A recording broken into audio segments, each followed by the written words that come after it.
We're coming to you from Florida, where our students are making an impact. See how they're planning to help their respective communities by becoming doctors.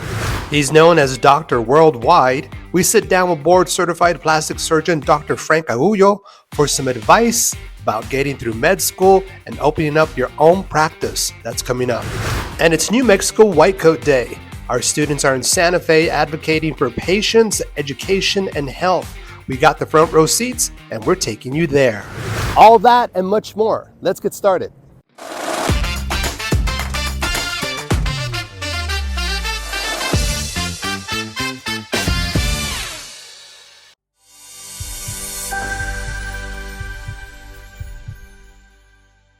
Today we're coming to you from Melbourne, Florida, home to Burrell College's second campus, and a community committed to shaping the future of healthcare.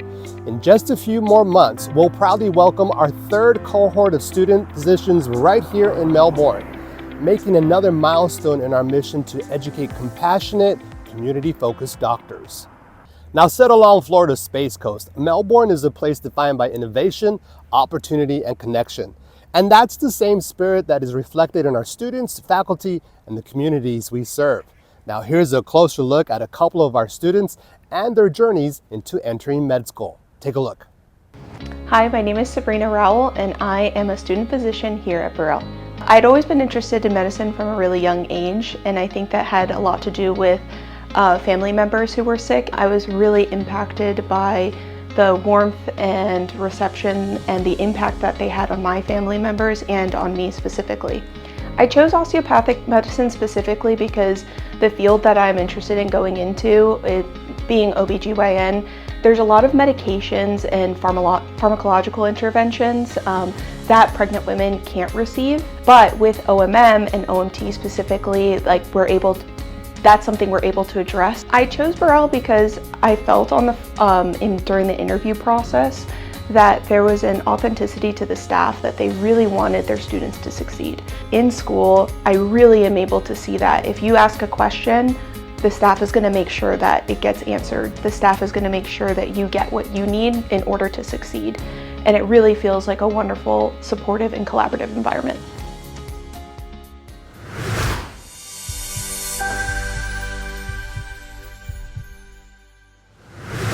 Hi, I'm Luisa Fernandez. I am a student physician here at Burrell College of Osteopathic Medicine. So I'm originally from Massachusetts. My family is from Brazil, so I'm a first-generation American. I grew up and did all my schooling in Massachusetts, including undergrad, and then after graduation in 2022, I moved down to Boynton. It wasn't until I was in undergrad that I shadowed a bunch of doctors in Brazil. I got to scrub in on surgeries, watch a bunch of different procedures, and that kind of solidified my desire to continue pursuing medicine. I learned that, yes, medicine is also about interconnection of the body, but it wasn't until an osteopathic physician was like, oh no, here's the root of your problem, even though you're experiencing pain here, and here is how to fix it. So I found that very intriguing. So the reason I chose Burrell is because of the mission, para la gente en lo futuro. I really resonate with that because I am a first-generation American. Although I'm not Hispanic, I am Brazilian. And so working with underserved population, especially in the Latin American community, is something very important to me.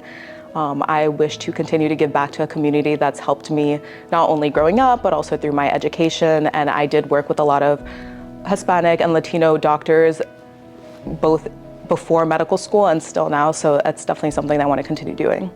I do find procedures that have to do with the bones more interesting than others. So right now I do have my eye on ortho. However, work-life balance is something that is very important to me in the future. I eventually want to have a family and I want to be there for my family and my kids and stuff. So I know that sometimes a surgeon's life doesn't necessarily give that much flexibility. So right now I'm just trying to do well in my classes, and hopefully when we come to rotations, I'll be able to decide.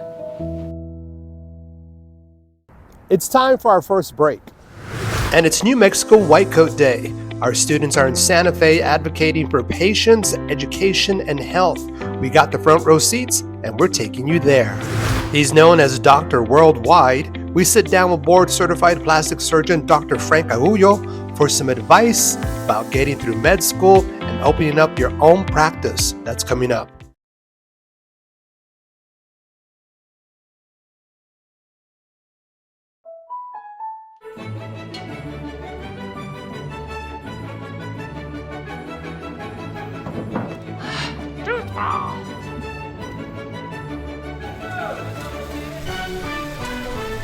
Life can feel like you're always on the go. GECU is here to guide you through the home buying process with new lower rates. You can apply anytime. I got approved! And from virtually anywhere. Apply now at gecu.com. I didn't grow up seeing people like me in medicine, but even then, I believed there had to be a place for me, a place where someone like me could say, "You belong." I'm a first-generation student, the first in my family to graduate high school, the first to go to college, and now the first to become a doctor. At Burrell College, I found more than just an education. I found people who believed in me. I found purpose. At Burrell College, you belong.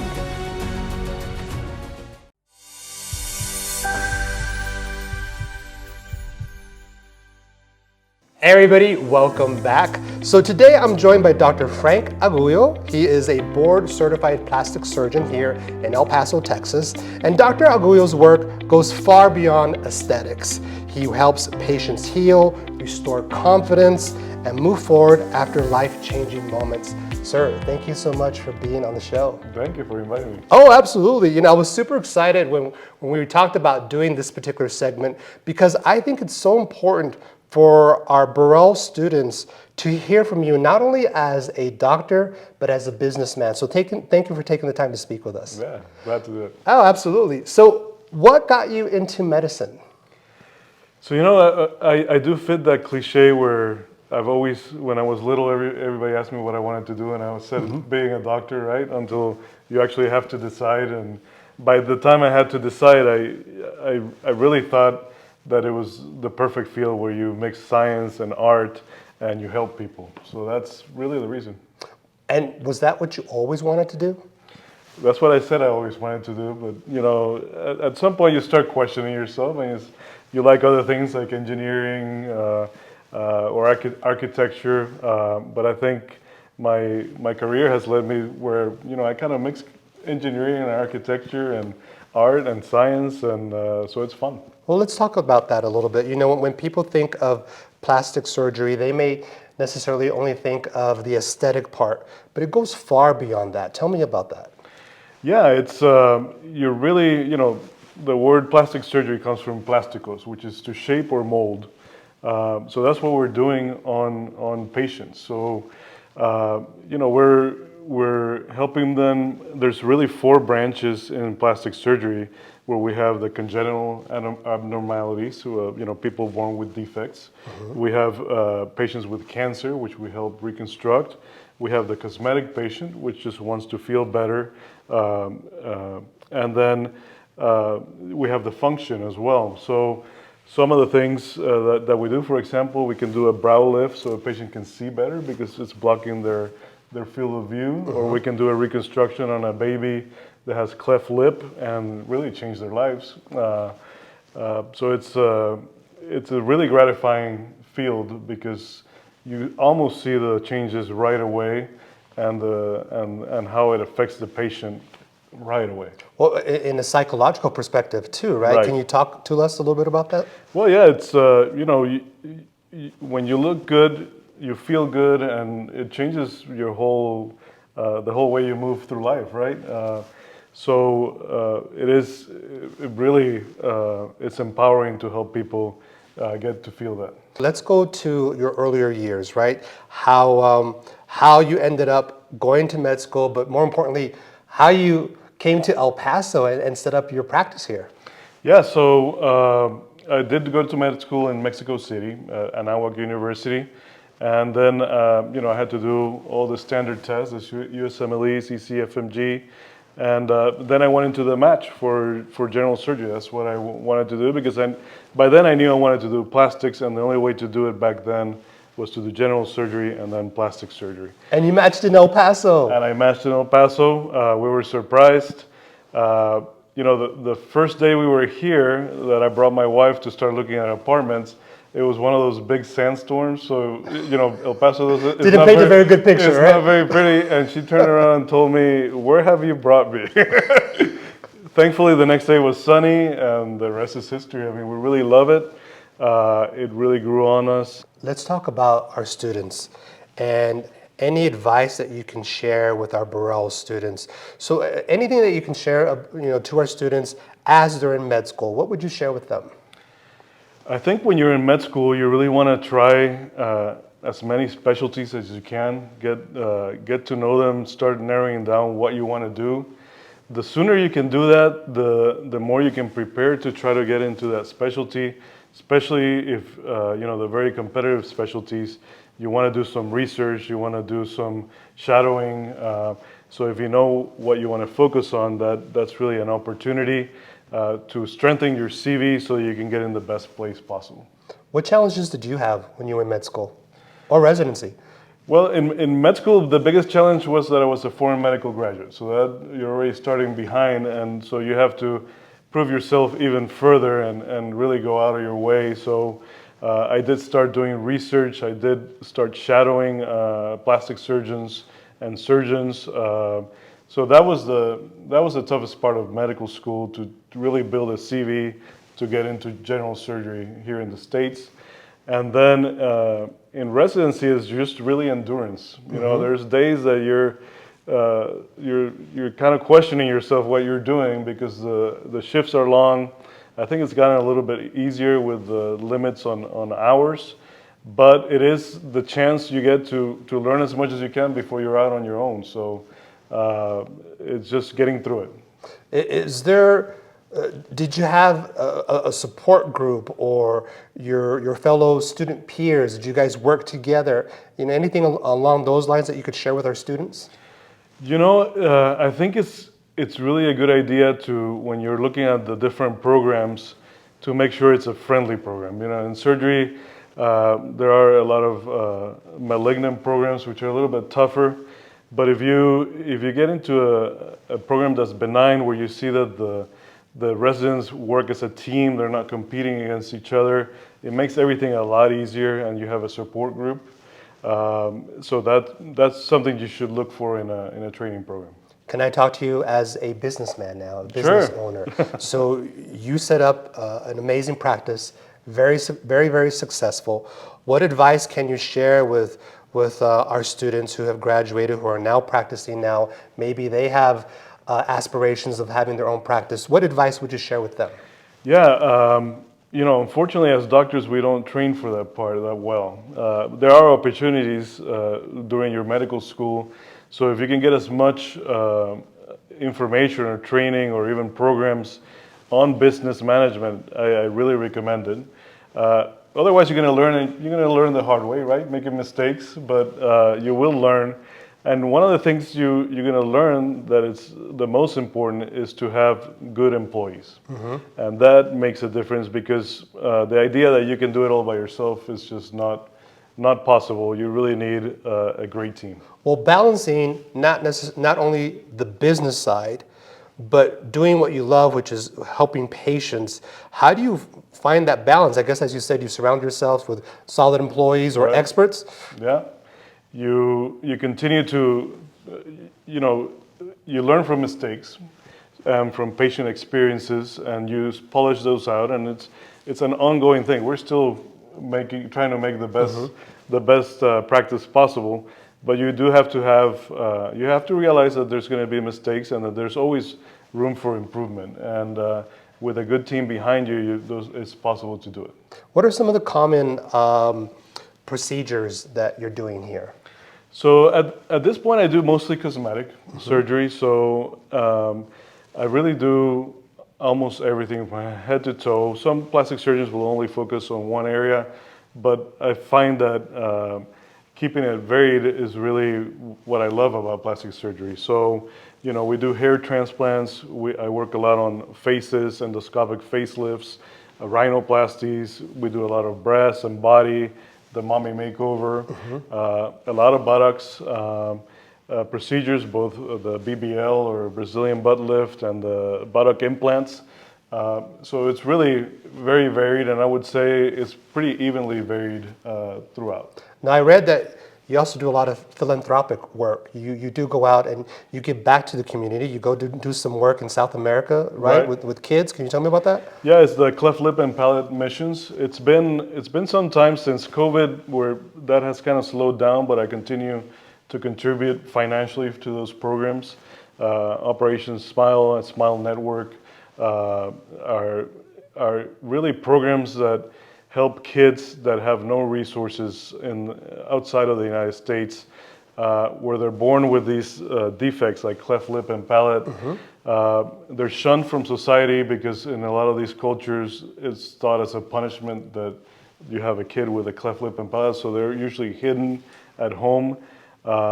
And you do this surgery, you change their lives forever, and they become integrated into the society. So it's one of the best things I've done. So they're giving me the cue that we're running close to time. I'd like to take this opportunity for you to look at that camera one more time and really, bottom line, 1-2 words, a few sentences to share with the students, any encouragement that you can say to them to get through med school and achieve their dreams. Yeah, if it's really what you love, go for it. It does take endurance. You are going to have questions, but in the end, it's worth it. Now, I wasn't going to let you go, folks. I wasn't going to let him go without asking him, tell me about Dr. Worldwide. That's how you're known. Got 3 million followers on social media. Tell me about Dr. Worldwide and how did that come about?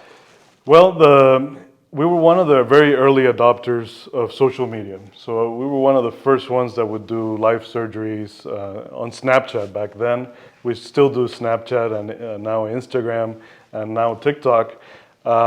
Back then we met Dr. Miami, which you guys probably know. And back then you had to have like a rapper name to be one of the plastic surgeons. So it's your rapper name. That's what it I like Pitbull, and my background, I've lived in very many different countries. I like to travel a lot, and we travel a lot for missions. So it just fit Dr. Worldwide, and that's how it came about.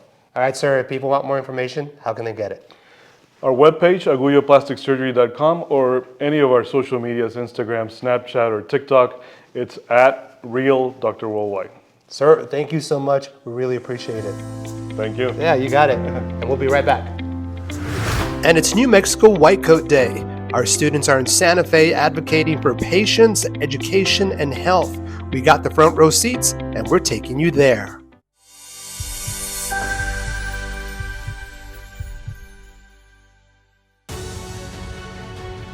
I became a doctor because I wanted to do more for my family, for my community, for the people living in places where healthcare is hard to find.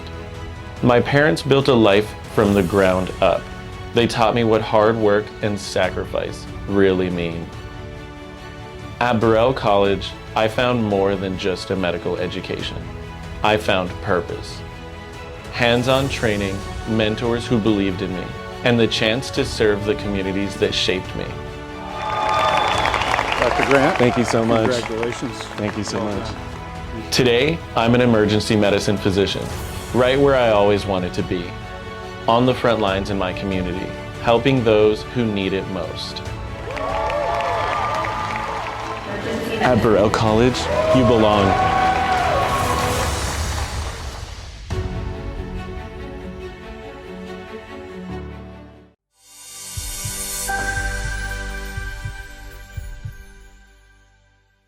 Hey everybody, welcome back. Now today we're really excited because we get to talk about White Coat Day at our state capitol in Santa Fe. And here to tell us more about it, I'm joined by student physician Anamaria Ancheta and Dr. Scott Cyrus. Thank you for being on the show. Thank you for having us. So tell us about this. What is White Coat Day at the state capitol? I know you guys just returned. What happened? I'm going to let you lead off. So New Mexico White Coat Day invites physicians and students up to the state capitol to talk to legislators and tell them what's important to us.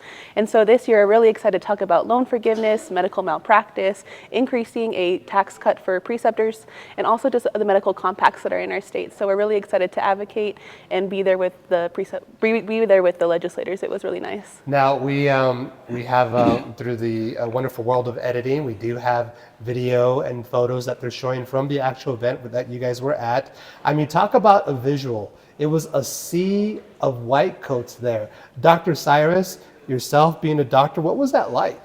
Well, I think it's really been an enjoyable process because advocacy is extremely important. And a lot of physicians, obviously, they've got to stay at home and they've got to work. So there's a small voice that really kind of represents a larger body of physicians, students, residents that really say, hey, to make New Mexico as good as it can be, we need some changes in the legislation. And with my story as being a faculty member at Burrell as well as a practicing physician, Anamaria's story as a student with debt building and her future ahead of her, they see it from kind of the bookends and they see the whole picture of why we need to make such a great change in the state of New Mexico to keep physicians here, not only train them here, but keep them here. So let's talk about that. It wasn't just a big white coat visual.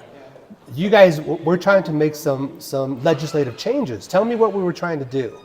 Yeah, so House Bill 66, as a student that's going to be graduating with over $300,000 in debt, that bill actually helps to increase the loan professionals forgiveness program that we have here in New Mexico.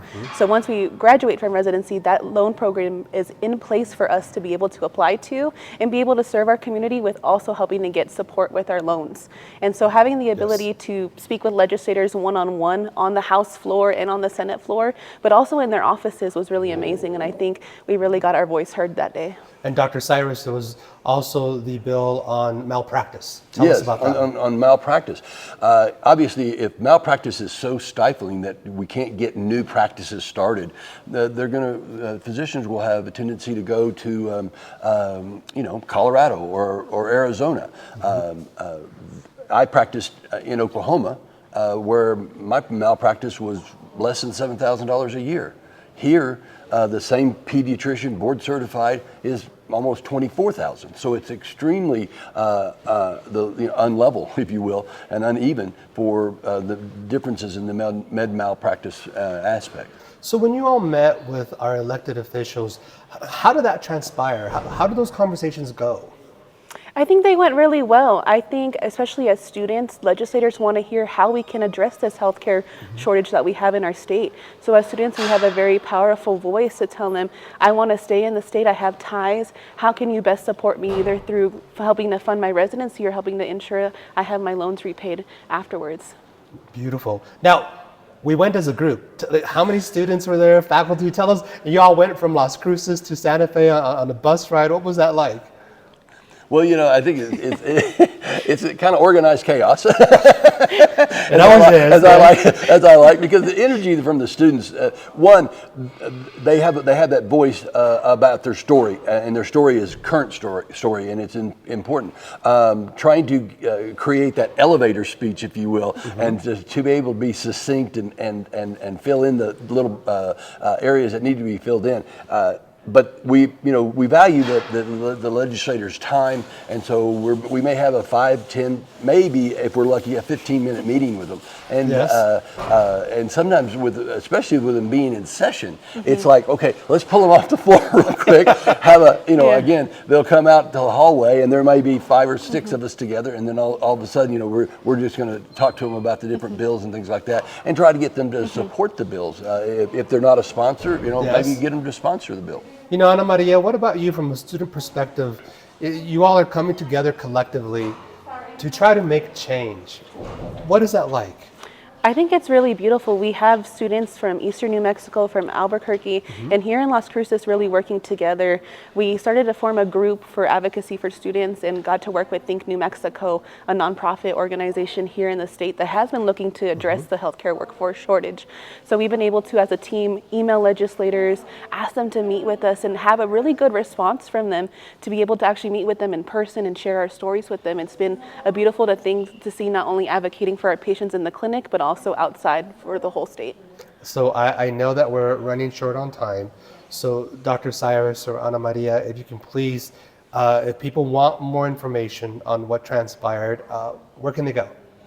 Well, I think the best place, because there's so many different organizations all trying to pull in the same direction, but thinknewmexico.org would be the best probably place that keeps it updated.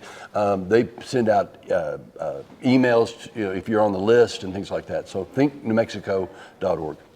So I lied. Here's my last question. At Burrell, our mission is to help the underserved communities, right? And doing this, having White Coat Day in our state capitol falls in line with our mission. Why do you think, those two correlate with one another? For me personally, I always believe that your role as a physician is not to just advocate for your patients one-on-one inside the clinic, but also on a state level to address barriers to healthcare that they're facing. And this year we've seen a big push for the interstate compacts to be able to provide more providers and more healthcare coverage for our patients.